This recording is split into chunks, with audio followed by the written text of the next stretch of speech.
कैसे, जैसे रेगुलेशन होता है, रेगुलेशन इन द सेंस कि रेगुलेट करता है ये, ना कि कंट्रोल करता है। सरकार पहले क्या करती थी, नेशनलाइजेशन से पहले वो कंट्रोल करती थी ना कि रेगुलेट करती थी। तो रेगुलेशन करने के लिए कहीं ना कहीं एक सेंट्रल बैंक बनाया गया हमारे देश में, ठीक है, जिसका कहीं ना कहीं setup on the basis of, जो कि आरबीआई का सेटअप हुआ था वो किसके बेसिस पर हुआ था, या किन कमिटी या किस कमीशन के रिकमेंडेशन से, हिल्टन यंग कमीशन के रिकमेंडेशन से इस आरबीआई को सेटअप किया गया हमारे देश में, जो कि एक सेंट्रल बैंक है हमारे देश का। और सेंट्रल बैंक भी बोलते हैं और इसे हम लोग गवर्नमेंट बैंक भी बोलते हैं। क्यों? क्योंकि सारा ट्रांजैक्शन गवर्नमेंट का वो सारा कहाँ से होता है, रिजर्व बैंक ऑफ इंडिया के थ्रू होता है। इन 1 अप्रैल 1935, और ये कब इस्टेब्लिश हुआ था, 1 अप्रैल 1935 को। और इसका एक्ट कब आया था, मतलब आरबीआई एक्ट कब आया था, 1934 में एक्ट आया। क्यों? क्योंकि बिना एक्ट के, बिना पार्लियामेंट में एक्ट के तहत आप किसी चीज़ को आप इस्टेब्लिश नहीं कर सकते हो। क्यों? क्योंकि उसमें प्रेसिडेंट का मोहर लगना जरूरी था, जरूरी है, जरूरी था नहीं, ठीक है। तो आई होप सो यहाँ तक आप लोगों को क्लियर होगा कब इस्टेब्लिशमेंट हुआ और क्यों जरूरत पड़ी भारत को आरबीआई की, और किस कमिटी ने या किस कमीशन ने रिकमेंड करा था, ठीक है। The main purpose of creating RBI was to separate a currency and a credit from the government of India, कि गवर्नमेंट ऑफ इंडिया से करेंसी और क्रेडिट को, क्योंकि पहले करेंसी को भी छापने का काम सरकार किया करते थे, क्रेडिट भी, मतलब जो मार्केट में लिक्विडिटी भी प्रोवाइड गवर्नमेंट भी करते थे। मार्केट में लिक्विडिटी मतलब क्या, जब जैसे मार्केट में अगर पैसा की कमी है या पैसे की कमी है मार्केट में, तो वो भी गवर्नमेंट पुट डाउन करते थे। लेकिन अब क्या हो गया, अब अलग अलग तरीके से हो गया, मतलब अब मॉनेटरी पॉलिसी के तहत, मतलब एमपी मॉनेटरी पॉलिसी के तहत क्या, कहीं ना कहीं आरबीआई पैसे को मार्केट में डालती है या उठाती है, या किस तरीके से मैनेज करना लिक्विडिटी को, और सरकार physical policy, FP physical policy के थ्रू गवर्नमेंट मैनेज करती है। पहले ये दोनों काम भारत सरकार खुद ही किया करती थी। तो इसलिए आरबीआई को कहीं ना कहीं सेटअप करने का मेन मकसद क्या था कि करेंसी और क्रेडिट को अलग करना सरकार से, गवर्नमेंट ऑफ इंडिया से। आरबीआई नेशनलाइज किया गया 1949 में, 1949 में नेशनलाइज कर लिया गया, इसको भारत सरकार के अधीन ला दिया गया। क्यों? क्योंकि भारत सरकार और जो आरबीआई के जो लोग हैं वो दोनों साथ में मिलकर आरबीआई को चलाते हैं, ना कि पूरा कंट्रोल जो है वो भारत सरकार, ये इंडिपेंडेंट बॉडी है। आरबीआई क्या है, एक इंडिपेंडेंट बॉडी है। तो आप लोग कभी भी ये मत बोलना कि ये सरकारी बॉडी है, नहीं, ये इंडिपेंडेंट बॉडी है। और कहीं ना कहीं सरकारी बॉडी इन द सेंस आप लोग बोल सकते हैं, लेकिन ये ऐसे नहीं बोल सकते हैं कि आप लोग की टोटल जो कंट्रोल है वो गवर्नमेंट के अंदर में है, ठीक है। यहाँ तक क्लियर होगा। First Indian governor was CD Deshmukh, और सबसे पहला इंडियन गवर्नर कौन बना था आरबीआई का, सीडी देशमुख, ठीक है। और फर्स्ट गवर्नर कौन बना था, सर ऑसबोर्न स्मिथ। ये दोनों अच्छे से क्लियर होना चाहिए। सर ऑसबोर्न स्मिथ क्या हुआ था, फर्स्ट गवर्नर बना था आरबीआई का, और फर्स्ट इंडियन गवर्नर कौन, CD Deshmukh. I hope so यहाँ तक आप लोगों का क्लियर होगा। Hilton Young commission also known as a royal commission of on Indian currency and finance, की जो रॉयल कमीशन जो था वो जाना जाता था इस नाम से, royal commission on Indian currency and finance. Hilton Young commission उसी ने रेकमेंड करा था आरबीआई के सेटअप को, ठीक है। तो इनिशियली इट वाज सेटअप इन कोलकाता, कि इनिशियली जो इसे सेटअप किया गया आरबीआई को वो कलकत्ता में सेटअप किया गया, लेकिन इसे परमानेंटली मूव कहाँ कर दिया गया, बॉम्बे में 1937 में, है कि नहीं। 1934 में एक्ट पास हुआ, आरबीआई एक्ट, 1935 में इस्टेब्लिश हो गया, ठीक है, 1935 में इस्टेब्लिश हो गया। और 1937 में इसका जो हेड क्वार्टर था वो कोलकाता से कहाँ, मुंबई शिफ्ट कर लिया गया परमानेंटली। और आज भी जो आरबीआई का हेड क्वार्टर है वो मुंबई में ही है। आई होप सो यहाँ तक क्लियर होगा। Initially RBI was started with a private share holders, और आरबीआई जो प्राइवेट शेयर होल्डर के साथ शुरुआत हुआ था, क्योंकि पहले नेशनलाइज नहीं था, तो ये कैपिटल ऑफ 5 करोड़ से शुरुआत किया गया था आरबीआई को। It was also acted as a central bank, और सेंट्रल बैंक की तरह काम किया ये म्यांमार के लिए 1948 तक, और 1947 तक पाकिस्तान के लिए। तो ये एक एक्सेप्शनल है, ये एक्सेप्शन है जो कि आप लोगों को लर्न करना होगा। क्यों? क्योंकि ये बहुत फ्रिक्वेंटली पूछ लिए जाते हैं एग्जाम में, कि हमारा जो सेंट्रल बैंक है, हमारा सेंट्रल बैंक आरबीआई, वो किन किन देशों के लिए और भी काम किया है एज अ सेंट्रल बैंक। तो वो म्यांमार के लिए और पाकिस्तान के लिए काम किया, ठीक है। म्यांमार के लिए 1948 तक, और पाकिस्तान के लिए 1947, जब तक पाकिस्तान हमारे इंडिया से मतलब इंडिया से अलग नहीं हुआ था। RBI was nationalised on the 1 फरवरी 1949 और 1949 को 1 जनवरी को नेशनलाइज कर लिया गया था in accordance to the RBI transfer of public ownership act 1948। और पब्लिक ओनरशिप एक्ट के तहत 1948 एक्ट पास किया गया, 1949 में इसे कहीं ना कहीं नेशनलाइज कर लिया गया। आई होप सो यहाँ तक क्लियर होगा। आरबीआई के कुछ फैक्ट के बारे में हम लोग जान लेते हैं फटाफट। आरबीआई सेंट्रल बैंक है और रेगुलेटरी बॉडी है under the jurisdiction of ministry of finance. ये मिनिस्ट्री ऑफ फाइनेंस के अंदर एक कहीं ना कहीं जुरिसडिक्शनल बॉडी है, जुरिसडिक्शन के तहत कहीं ना कहीं लॉ के तहत ये बाइंडेड है, ठीक है। It is responsible for the issue and supply of the Indian rupees and regulation of Indian banking. क्या कि ये किस तरीके से मनी का सप्लाई हो मार्केट में, मनी का सप्लाई कैसे हो मार्केट में, और इंडियन बैंकिंग का मतलब बैंक को कैसे रेगुलेट किया जाए, ठीक है। बैंक को कैसे रेगुलेट किया जाए इसकी जिम्मेदारी आरबीआई के पास है। क्यों? क्योंकि as a central bank he have to uphold all the credit facility which enacted in our country की। जो भी हमारे कंट्री में जितने भी क्रेडिट फैसिलिटी प्रोवाइड किए जाते हैं बैंकों के द्वारा, उसका निगरानी कौन करता है? आरबीआई करता है। तो ये दो पर्पस के थ्रू आरबीआई को सेटअप किया गया था। हेडक्वार्टर मुंबई में है। अभी अगर करेंटली बात किया जाए 2021 के तहत तो हमारे पास $620 बिलियन रिजर्व है, रिजर्व पैसा हमारे पास है इतना, ठीक है। और एक बारी ऐसा समय आया था कि हमारे पास 7 दिन का पैसा ही बच गया था 1990 के आसपास में, जब एलपीजी रिफॉर्म हुआ था 1991 में हमारा एलपीजी रिफॉर्म हुआ था। लिबरलाइजेशन, प्राइवेटाइजेशन, ग्लोबलाइजेशन, उस वक्त जो हमारा कहीं ना कहीं क्लोज्ड इकोनॉमी था, तो हम लोग बाद में जाकर ओपन इकोनॉमी किए थे। और आज हमारा क्या है, ये स्थिति है। इसका मतलब आज हम लोग बहुत स्ट्रांग पोजीशन पर खड़े हैं। हमारा करेंसी क्या है? इंडियन रुपी है। फाउंडेड किया गया था 1 अप्रैल 1935 कोलकाता में, जो कि आज हेडक्वार्टर बन गया मुंबई में, ठीक है। जुरिसडिक्शन इंडिया और गवर्नर शक्तिकांत दास। आज के गवर्नर कौन है? शक्तिकांत दास, ठीक है। अगर आप लोग एग्जाम देने जाओगे कभी भी तो एक बारी जरूर चेक कर लेना who is the present governor of RBI, क्योंकि चेंज भी हो सकता है 1-2 साल के बाद। अगर आप लोग एग्जाम देने जाओ तो कहीं ना कहीं ये आप लोग अपने माइंड में जरूर रखना, ठीक है। आई होप सो यहाँ तक क्लियर होगा क्या किस वजह से आरबीआई को सेटअप किया गया और क्या फैक्ट्स हैं आरबीआई के, ठीक है। अब सब्सिडियरी ऑफ आरबीआई के बारे में। अब देखो, कोई सब्सिडियरी होता है मतलब जो सपोर्टिव होता है, मतलब जो सपोर्ट करता है आरबीआई को, वो कौन कौन से सब्सिडियरी हैं जो कि आरबीआई को सपोर्ट करता है।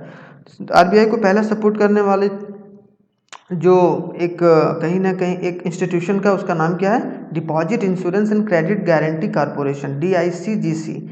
डीआईसीजीसी जो इंश्योरेंस और क्रेडिट गारंटी कॉर्पोरेशन है, जो कि सेटअप कब किया गया था? 1978 में। फिर नेशनल एग्रीकल्चर, जो कि नाबार्ड एग्रीकल्चरल सेक्टर करने के लिए, इंश्योरेंस करने के लिए डीआईसीजीसी, और रूरल एरियाज़ को क्रेडिट प्रोवाइड करने के लिए नाबार्ड क्या करता है। नाबार्ड के बारे में भी हम लोग अलग से पढ़ेंगे, डीआईसीजीसी के बारे में अलग पढ़ेंगे। अभी आप लोग थोड़ी जानकारी यहाँ से ले लें। उसके बाद फिर हम लोग पूरा प्रॉपर तरीके से एक एक करके डिस्क्राइब करेंगे कौन कौन से इंस्टीट्यूशन है बैंकिंग के तहत कहीं ना कहीं हमारे देश में, ठीक है। तो नाबार्ड क्या? रूरल एरियाज़ को क्रेडिट प्रोवाइड करने के लिए बनाया गया था। वो भी किसका सब्सिडियरी है? आरबीआई का। आरबीआई के अंदर काम करता है। 1982 में नाबार्ड का फॉर्मेशन, 1978 में डीआईसीजीसी का। उसके बाद नेशनल हाउसिंग बैंक, जो हाउसिंग बनाने का काम करता है, एनएचबी का फाउंडेशन हुआ था 1988 में। उसके बाद भारतीय रिजर्व बैंक नोट मुद्रण प्राइवेट लिमिटेड, जो नोट छापता है, वो भी कंपनी को फॉर्म किया गया था। क्यों? क्योंकि वो एक अलग इंस्टीट्यूशन है जो कि हमारी करेंसी को प्रिंट करता है। उसका एस्टेब्लिशमेंट क्या हुआ था? 1995।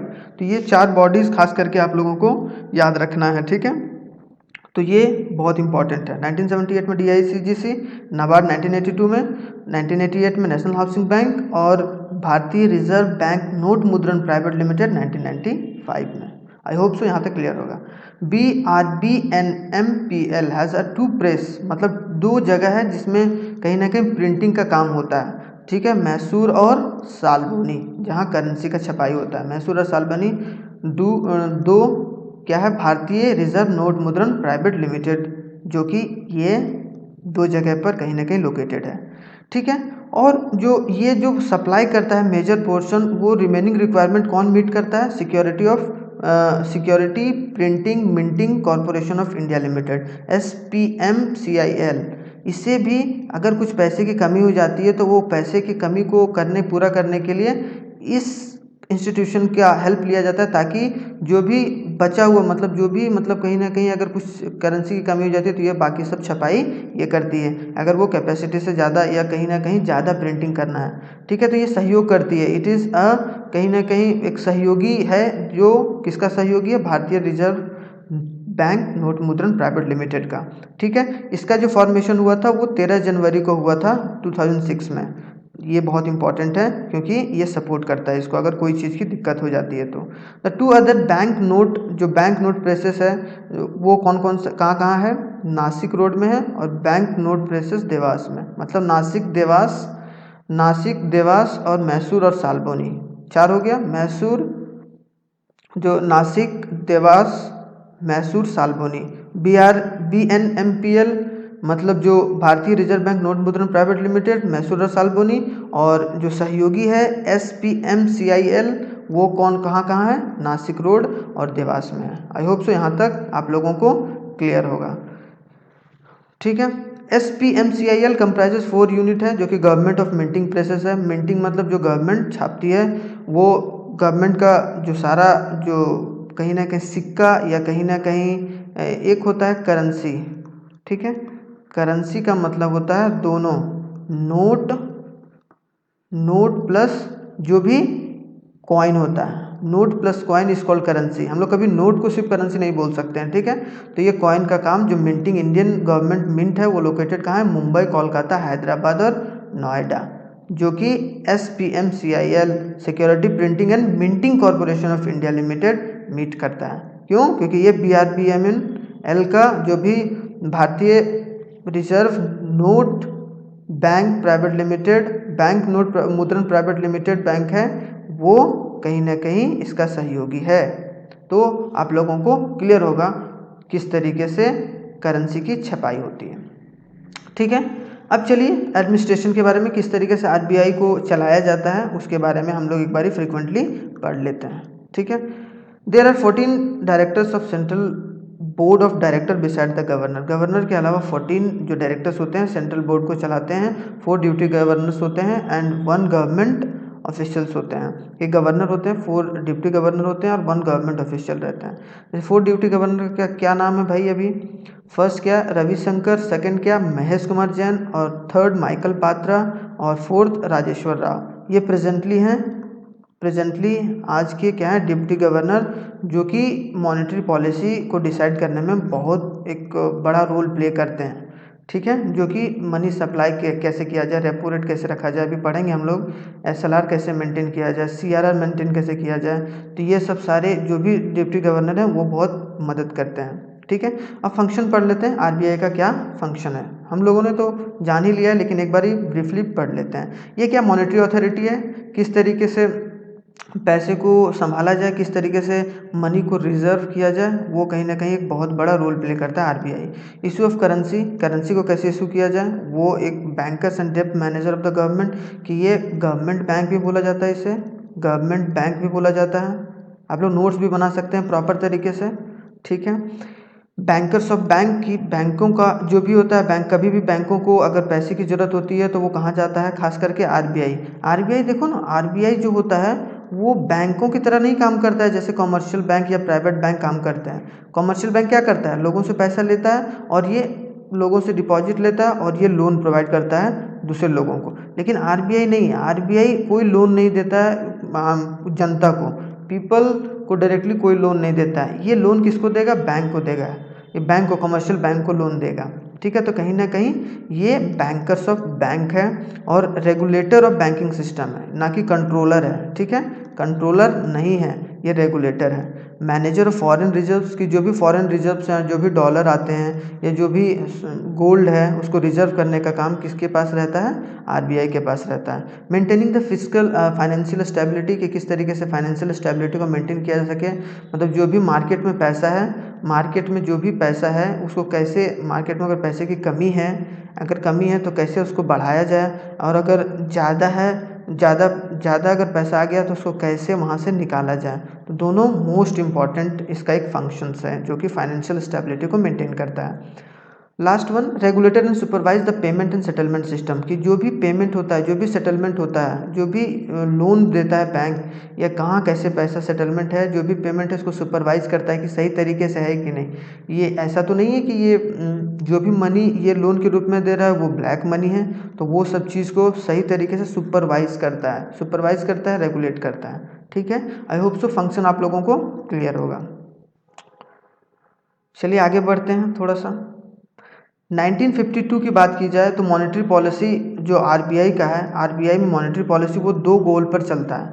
जैसे मैंने बताया था कि आरबीआई किस तरीके से अपने सप्लाई को मनी के सप्लाई को फॉलो करता है, तो इसके तहत उसको दो तरीके का गोल उसने अपने आप को दिया है ताकि वो कंट्री के लेवल पर काम कर सके। पहला इकोनॉमिक ग्रोथ, कि हमारे देश में इकोनॉमिक ग्रोथ हो रहा है कि नहीं हो रहा है, अच्छे से पूरा जो भी बैंकिंग सिस्टम है अच्छे से काम कर रहा है कि नहीं कर रहा है, और वो हर सेक्टर को, जो भी प्रायोरिटी सेक्टर लेंडिंग है, जो भी जैसे एजुकेशन हो गया, हेल्थ है, एजुकेशन हेल्थ हो गया, या फिर डिफेंस सेक्टर है, या कहीं भी कोई भी सेक्टर है, उसमें सही तरीके से इकोनॉमिक सेक्टर या फैक्टर अच्छे से काम कर रहा है कि नहीं कर रहा है, उसको क्रेडिट अच्छे से प्रोवाइड हो रहा है कि नहीं हो रहा है, वो सब सारे काम किसका देखने का है, आरबीआई गोल है इसका।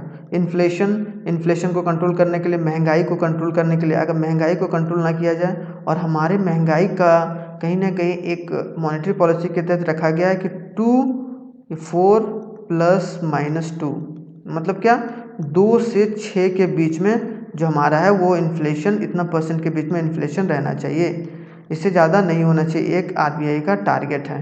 तो पहला क्या हो गया, इकोनॉमिक ग्रोथ पर फोकस करना, दूसरा क्या, इन्फ्लेशन पर कंट्रोल करना। ठीक है, यहाँ तक क्लियर होगा। नेशनलाइजेशन ऑफ आरबीआई बैंक इन 1949 के तहत आरबीआई बैंक नेशनलाइज हुआ था 1949 में। ठीक है, जोनल ऑफिस कहाँ है, 4 प्लेसेस पर है जोनल ऑफिस, चेन्नई, कोलकाता, मुंबई और दिल्ली, 4 जगह इसका जोनल ऑफिस है जहाँ से पूरा आरबीआई को कंट्रोल किया जाता है। रीजनल ऑफिस भी है, 19 रीजनल ऑफिस हैं अभी फ़िलहाल, आगे बढ़ेंगे तो इसको हम लोग आगे अपडेट करते रहेंगे। टोटल नंबर ऑफ सब ऑफिस कितना, 9 है, और अभी हाल फिलहाल में ही 2 सब ऑफिसर्स या ऑफिसेस जो हैं खोले गए हैं एजवल में और इम्फाल में, जो कहीं ना कहीं एक नया आरबीआई का एक गवर्निंग बॉडी या गवर्निंग इंस्टीट्यूट खोला गया कहीं ना कहीं इन दोनों स्टेट्स में। ठीक है, total number of regional office अगर आज की बात की जाए तो 22 है। ठीक है, चलो क्रेडिट कंट्रोल, अब देखते हैं किस तरीके से आरबीआई है वो क्रेडिट को कंट्रोल करती है। क्रेडिट को कंट्रोल करने का मतलब क्या, कि किस तरीके से बैंक के साथ रिलेशन है आरबीआई का, और कैसे वो कंट्रोल करता है, कंट्रोल नहीं रेगुलेट करता है। क्या करता है, रेगुलेट कैसे करता है। ठीक है, तो क्रेडिट कंट्रोल करता है। क्रेडिट कंट्रोल इंस्ट्रूमेंट दो तरीके का होता है, एक क्या क्वालिटेटिव और एक क्या क्वांटिटेटिव। एक क्या कि क्वालिटी, बैंक जो पैसा दे रहा है वो क्वालिटी मेंटेन कर रहा है कि नहीं कर रहा है, सही तरीके से मेंटेन कर रहा है कि नहीं कर रहा है। दूसरा क्या, कि कितने मात्रा में कितना % में देना है, किसको देना है, वो सारा डिसाइड आरबीआई करता है। ठीक है, कितना % लोन देना है, किसको देना है, प्राइवेट सेक्टर के लैंडिंग, मतलब आपको एजुकेशन लोन कितना देना है, आप लोगों को हाउसिंग लोन कितनी देनी है। ऐसा नहीं है कि आप एक ही सेक्टर को दिए जा रहे हैं, बहुत सारे सेक्टर होते हैं, तो आपको उस सेक्टर में कैसे कैसे लोन प्रोवाइड करना है, कैसे कंट्रोल करना है, उसके बारे में हम लोग जानेंगे। तो पहला पढ़ते हैं क्वांटिटेटिव और जनरल क्रेडिट कंट्रोल, की कैसे क्वांटिटेटिव तरीके से या मॉनेटरी पॉलिसी के तहत कैसे कंट्रोल करता है बैंकों को। तो control is use to control the volume of credit and indirectly to control the inflationary और deflationary pressure because of expansion and contraction of credit, कि मार्केट में पैसे की कमी की वजह से अगर कम हो गया इसे ज़्यादा कैसे करना है, और अगर ज़्यादा हो गया, बहुत ज़्यादा हो गया, इसे कम कैसे करना है, यहाँ से निकालना कैसे है। तो ये क्वांटिटेटिव मेजर्स के थ्रू आरबीआई पैसे को कंट्रोल करती है। तो पहला जो कंट्रोल करने का तरीका है क्वांटिटेटिवली, वो क्या है, repo rate. It was introduced in 1992। It is the rate at which RBI lends short term money bank, कि आरबीआई को क्या, कि शॉर्ट टर्म मनी प्रोवाइड करती है बैंकों को।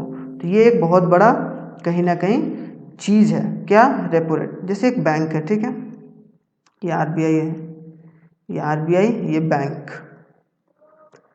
तो अगर शॉर्ट पीरियड ऑफ टाइम के लिए अगर आरबीआई लेंड कर रही है money to the bank is known as repo rate. जो रेट पर, the rate at which RBI lend short term money to the bank, अगर इसने दिया 10 करोड़, ठीक है।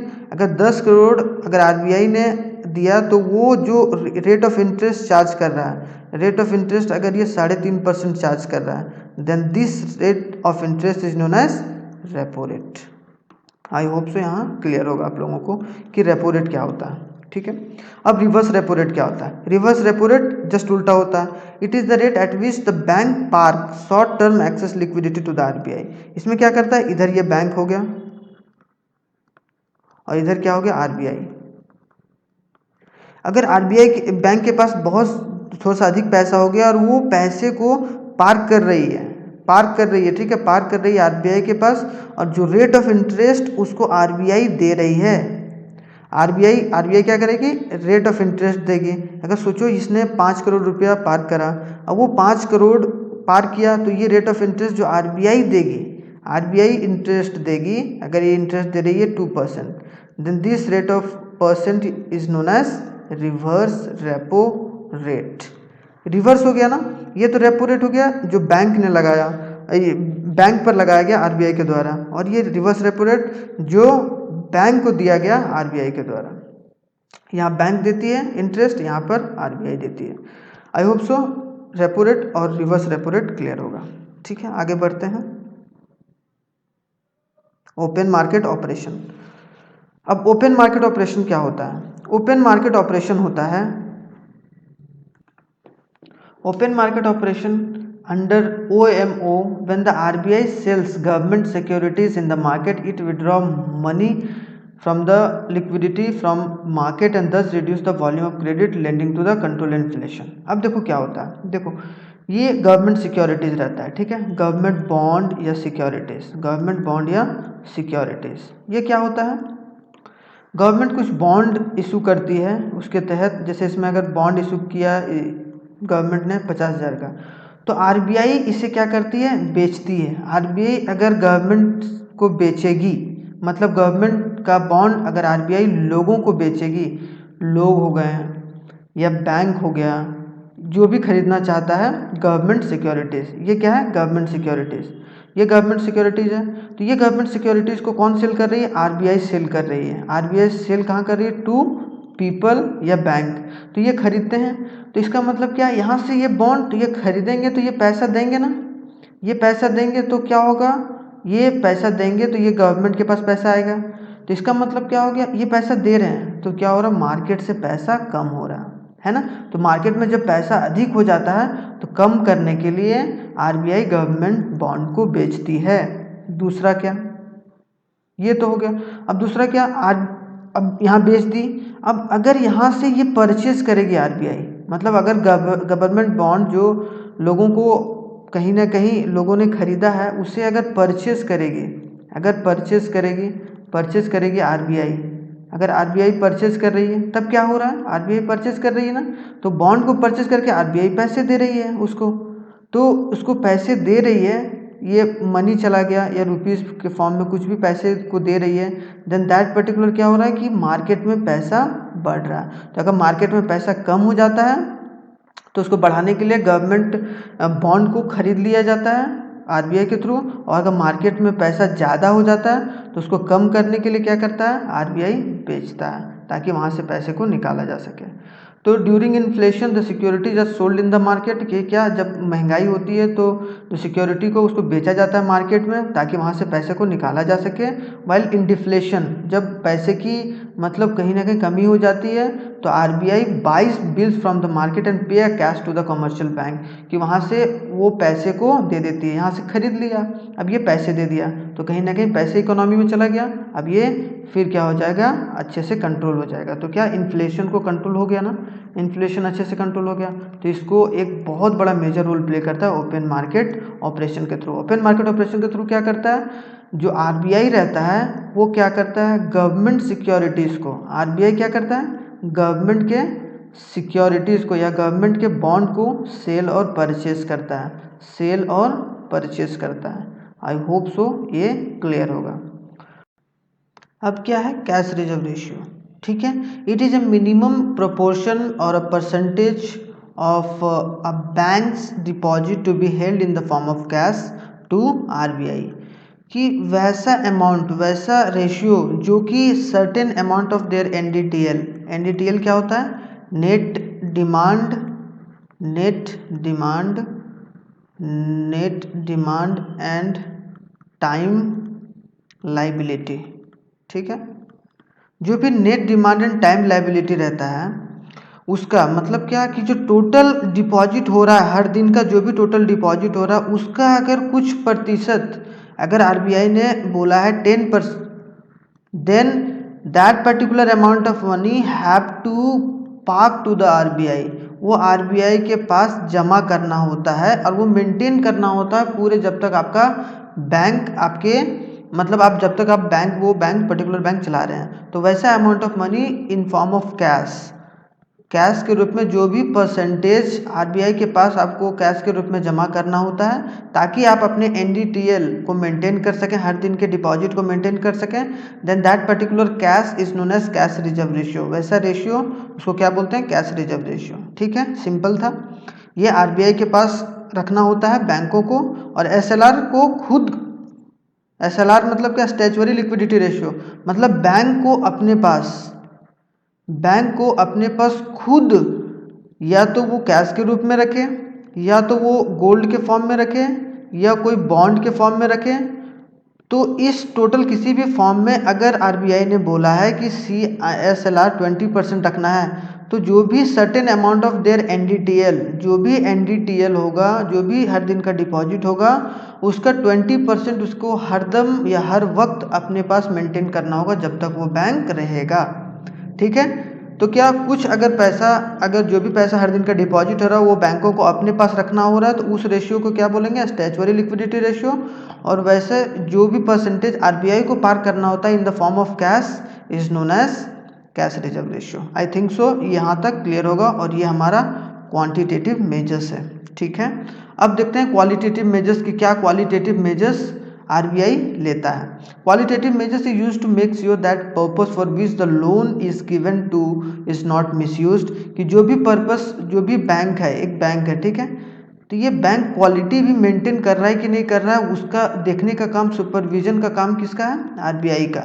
RBI सुपरवाइज करती है कि किस तरीके से आखिर वो सही मायने में वो जो लोन दे रहा है बैंक जो भी अदर पर्सन को, ताकि फ्रॉड ना हो। इस पर्सन को अगर लोन दिया है 5 करोड़ को, जैसे विजय माल्या को दिया तो वो भाग गया ना, सेम उसी तरीके से उसको सुपरवाइज करता है। लेकिन कभी कल RBI भी ये काम गलती कर देती है सुपरवाइज करने में, या कहीं ना कहीं बैंक बताते नहीं उस लेवल पर, या बैंक उसमें कर देते हैं। तो कहीं ना कहीं इसीलिए जो NPA होता है, नॉन परफॉर्मिंग एसेट, वो बढ़ता चला जाता है। वो बैंक के लिए एक बहुत बड़ा एक कहीं ना कहीं कर्ज हो जाता है, और फिर बैंक डूब जाता है। इसीलिए हमारा बैंकिंग सेक्टर का आज का जो स्थिति है वो बहुत खस्ता स्थिति है, बहुत मतलब हालत ख़राब है।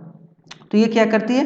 क्रेडिट रेशनिंग की, जो भी क्रेडिट बांटा जा रहा है, जो भी क्रेडिट बांटा जा रहा है वो सही मायने में अच्छे तरीके से बांटा जा रहा है कि नहीं, क्वालिटी मेंटेन किया जा रहा है कि नहीं किया जा रहा है, ब्लैक मनी को तो वाइट मनी नहीं कन्वर्ट किया जा रहा है, वो सब सारा देखता है RBI, क्वालिटी मेंटेन करता है। रेगुलेशन लोन टू कंजम्पशन, कि जो भी लोन दे रहा है उसके कंज्यूम कहाँ कर रहा है, सही तरीके से कंज्यूम कर रहा है कि नहीं कर रहा है, वो अच्छे से देखता है। मोरल सुजेशन मतलब क्या? अगर कोई भी काम अगर कर रहा है बैंक, तो उसको मोरली सपोर्ट करना कि आप अच्छा कर सकते हैं, और कहीं ना कहीं एक प्रॉपर तरीके से फीडबैक देना कि आप जो भी काम कर रहे हैं वो आप अच्छे से काम कर रहे हैं, और जो भी आप एक लाइबिलिटी है आपका लोगों के प्रति, जो भी दायित्व है उसे आप निभा रहे हैं कि नहीं निभा रहे हैं। तो वो एक मोस्ट इम्पॉर्टेंट फंक्शन है क्वालिटी का।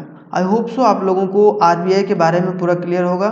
फर्स्ट पार्ट में हम लोगों ने बैंकिंग इन इंडिया के बारे में पढ़ा, कि बैंक इंडिया में कैसे आया, कौन से बैंक थे। सेकंड पार्ट में हम लोगों ने RBI के बारे में डिस्कस करा। इसी तरीके से आगे थर्ड, फोर्थ, फिफ्थ इसी तरीके से पूरा इकोनॉमिक्स हम लोग NDA, CDS और अदर कॉम्पिटिटिव एग्जाम के लिए कंप्लीट करेंगे। Thank you so much for watching. Thank you very much.